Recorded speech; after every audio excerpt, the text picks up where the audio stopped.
पिंकी, आज तुम गब्बर सिंह पर 2 शब्द बोलो। जी सर, मैंने श्री गब्बर सिंह पर कुछ लिखा है। सादगी भरा जीवन। श्री गब्बर सिंह का जीवन सादगी भरा था। शहर की भीड़ से दूर जंगल में रहते थे। अगर वो चाहते तो एक फ्लैट भी ले सकते थे, पर नहीं लिया।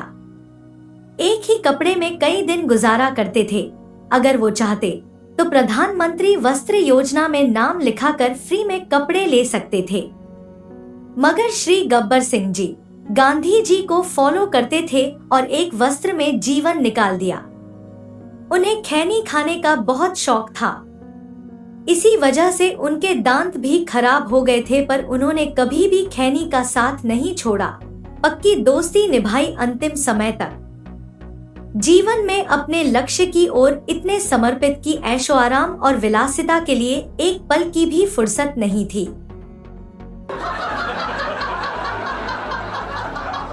अनुशासन प्रिय।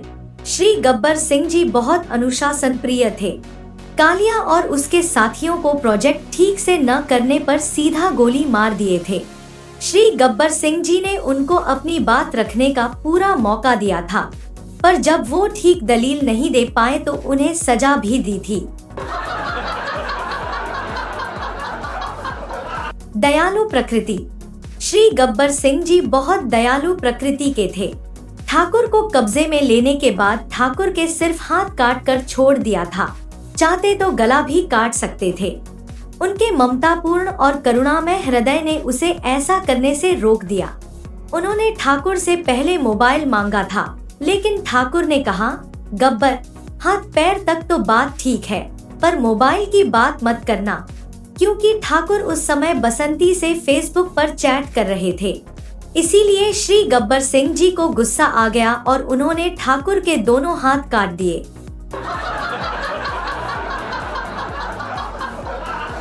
नृत्य संगीत प्रेमी। श्री गब्बर सिंह जी नृत्य संगीत प्रेमी थे। उनके मुख्यालय में नृत्य संगीत के कार्यक्रम चलते रहते थे। इससे उनके कलाकार हृदय का परिचय मिलता है।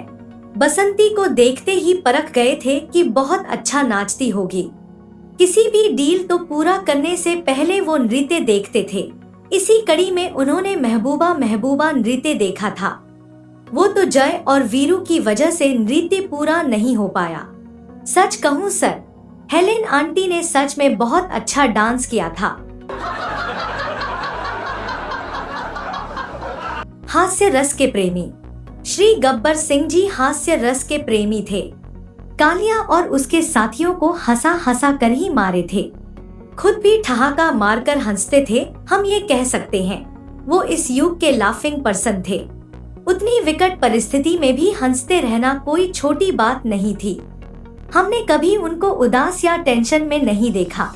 उनके जीवन से ये शिक्षा मिलती है कि परिस्थिति कैसी भी हो, हमेशा हंसते रहना चाहिए। नारी सम्मान।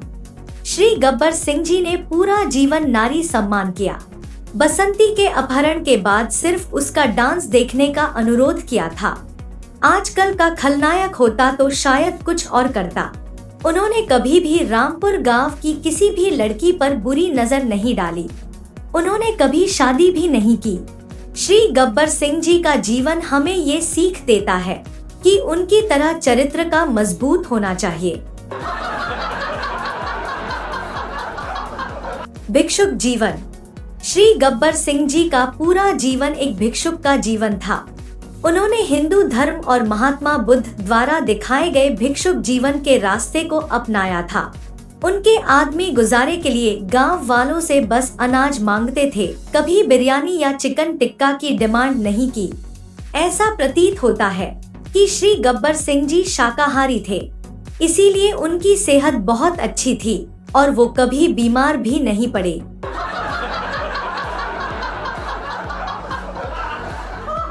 समाज सेवक।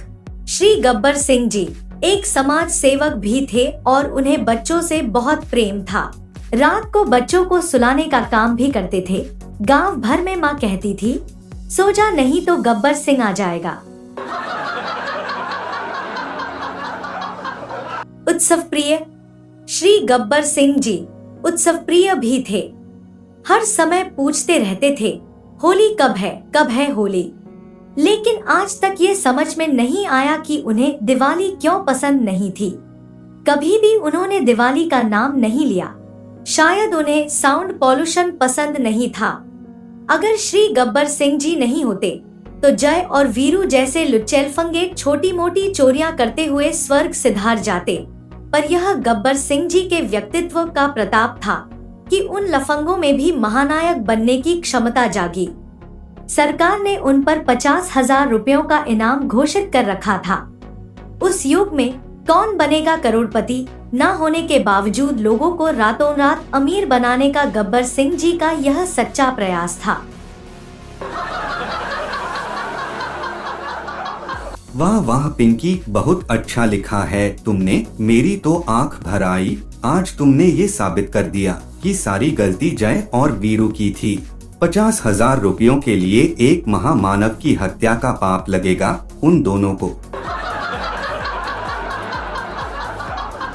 ऐसी और वीडियो देखने के लिए वीडियो को लाइक और चैनल को सब्सक्राइब जरूर करें।